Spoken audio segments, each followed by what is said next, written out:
आज की इस वीडियो में मैं बात करने वाला हूँ स्पीड। जब भी आइल्स स्पीकिंग की बात होती है कि स्पीड आपकी तेज होनी चाहिए, बहुत ज़्यादा स्लो होनी चाहिए या मीडियम होनी चाहिए, किस तरीके से आपको बोलना चाहिए स्पीड।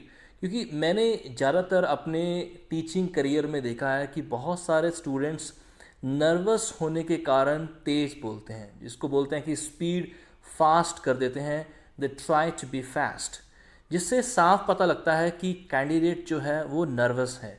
सो आज की इस वीडियो में किस तरीके से आपको बोलना चाहिए, किस तरीके से आप कंट्रोल कर सकते हैं, वो आप सबके साथ मैं शेयर करने वाला हूँ। उम्मीद करता हूँ आज की वीडियो आपको पसंद आएगी और लास्ट तक जिसने भी वीडियो देखा, मैं आपको अश्योर करवाना चाहता हूँ कि 7 बैंड किस तरीके से आ सकते हैं। और स्पीड ये फ्लुएंसी से रिलेटेड है कि आपकी जो फ्लुएंसी है वो कितनी होनी चाहिए। जैसे बहुत सारे स्टूडेंट्स ऐसे भी सोचते हैं कि सर हमारी जो फ्लुएंसी है उसमें प्रॉब्लम है, मुझे बोलने में दिक्कत आती है।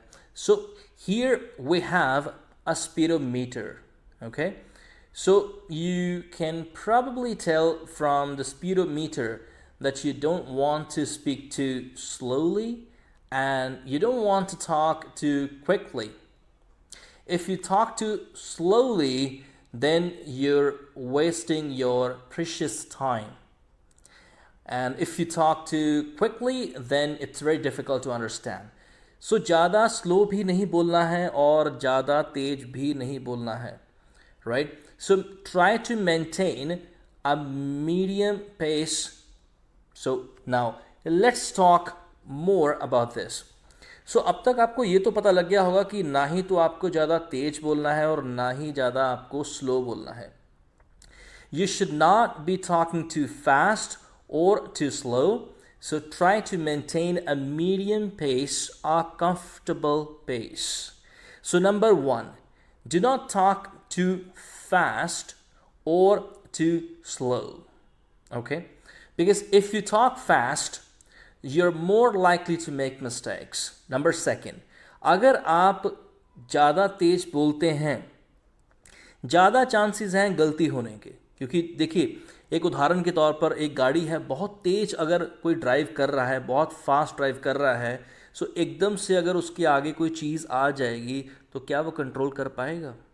और एक है कोई नॉर्मल स्पीड पे जा रहा है और अगर एकदम से कोई चीज़ उसके आगे आ जाएगी, आई एम श्योर वो कंट्रोल कर सकता है और ज़्यादा बेहतर कंट्रोल कर सकता है। So same way if you talk too fast, और अगर आप ज़्यादा तेज बोलते हैं, ध्यान से सुनिए, ये चीज़ें बहुत ज़रूरी हैं। अक्सर मैं कंटेंट पे वीडियो बनाता हूँ, लेकिन इस तरीके का वीडियो पूरा सुनना, ध्यान से सुनना, एक तरीके का क्लास लगाने वाला सिस्टम है कि आप क्लास में बैठे और आपको मैं समझा रहा हूँ क्या करना है, किस तरीके से करना है।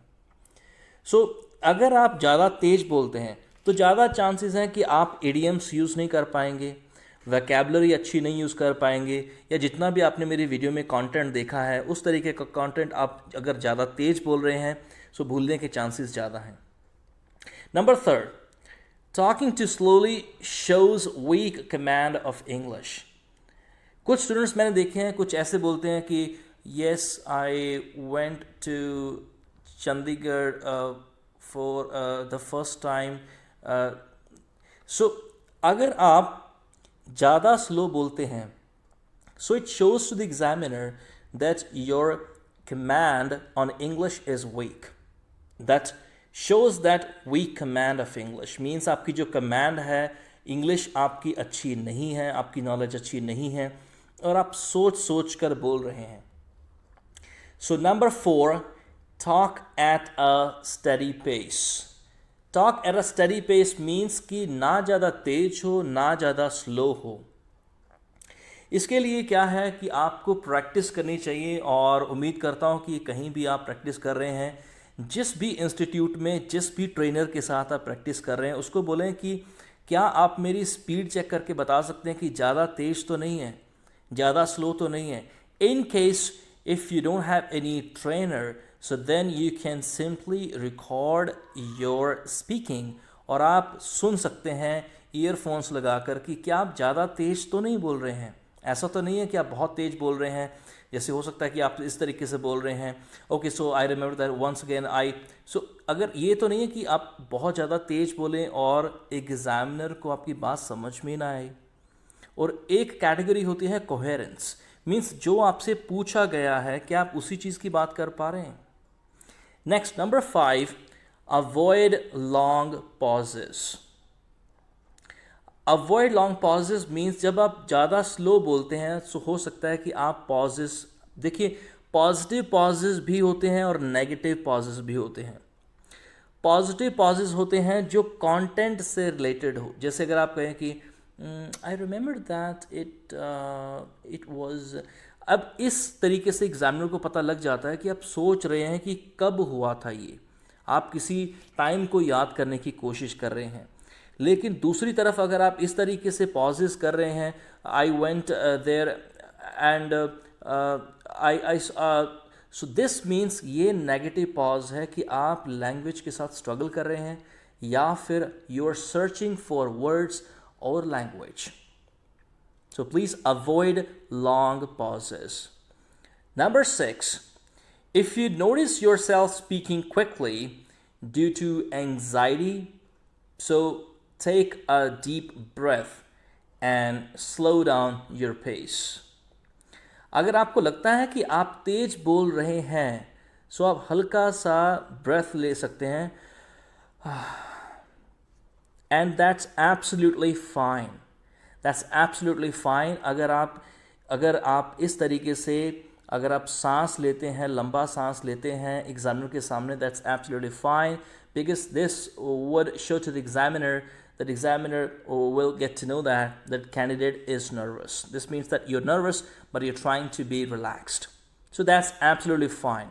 बजाय एकदम से पूरा तेज चलते अगर आपको पता लग जाए और आपको लगना चाहिए, सो हल्का सा आप इस तरीके से कर सकते हैं, okay I need to control, this means I need to control on my speed. इसका मतलब है कि आपको कंट्रोल करना है अपनी स्पीड के ऊपर। सो उम्मीद करता हूँ आज की ये जो 6 things I've shared with you that what you should do, what you should not be doing, okay? सो ज़्यादा तेज भी ना बोलें, ज़्यादा स्लो भी ना बोलें। और अगर आप के साथ कोई ट्रेनर ऐसा है जो पर्सनली आपको सुन सकता है और आपको बता सकता है, क्योंकि मैं तो अक्सर अपनी ऑफलाइन और ऑनलाइन क्लासेस में बहुत ज़्यादा फोकस करता हूँ कि कोई कैंडिडेट स्पीड में तो नहीं बोल रहा। जब भी मेरे पास कोई न्यू कैंडिडेट किसी और इंस्टीट्यूट से आता है तो बोलता है कि जी मेरे टीचर ने तो कभी रोका ही नहीं, तो उन्होंने बोला कि हाँ ठीक है आप अच्छा बोल रहे हो, ठीक है, that's fine, that depends on knowledge, right, that depends on knowledge, because that's your future, that's your future. ये आपका फ्यूचर है, आपको पता होना चाहिए स्पीड को तेज रखना है या स्लो रखना है या किस तरीके से रखना है। सो ज़्यादा से ज़्यादा रिकॉर्डिंग करें, रिकॉर्डिंग करके आप उन्हें सुन के देखें, और अगर कोई नाइस ट्रेनर अगर आपको मिल चुका है तो आप उनसे भी पूछें, फ्रैंक होकर पूछें कि सर सही बताएं स्पीड तेज़ है या स्पीड बहुत ज़्यादा स्लो है, मेरी स्पीड तो तेज़ नहीं हो रही है। सो आई एम श्योर आज का ये वीडियो देखने के बाद बड़ा डिफरेंट सा वीडियो था, छोटा सा वीडियो था, and it was a quite quick short lesson, and just to let you know that कि आपकी स्पीड किस तरीके से होनी चाहिए।